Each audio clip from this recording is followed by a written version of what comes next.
today's society, it can sometimes feel like there are no solutions for the problems of humanity. The unavoidable tidal wave of static seems it may doom us all, yet a voice can still be heard. A voice of fear, a voice of anger, a voice unafraid to embrace the dark and churn it to some semblance of light.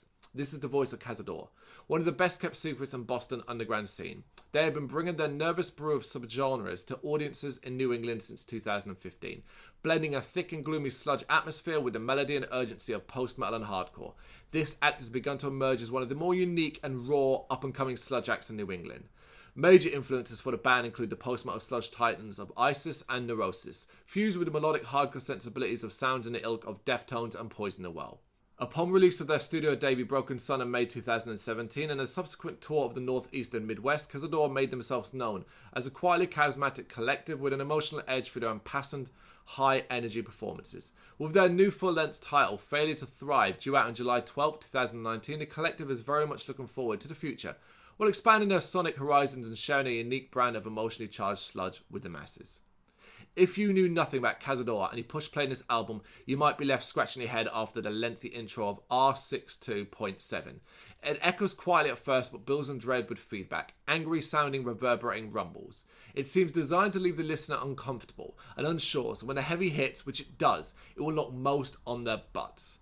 With a crash and a bang, Skeleton Crew unleashes all manner of sludginess, and it seems as though we're often rolling. So it's something of a surprise that it switches to melody that echoes within the emptiness, eventually combining the two for a strong finish. Chill of the Man serves as a short mellow intro to Kingdom, which is distant and warm at first. Soft melody and emotional sounding vocals begins to build upwards without ever seeming like it's increasing in intensity. Instead, it's all about subtlety and sweetness, until it's not. The fuzz hits like a sledgehammer to the head. Carrying on with the heavier and more in-your-face side of things now, the title track calls on the spirit of hardcore and punk, spinning and spitting without much in the way of order at first.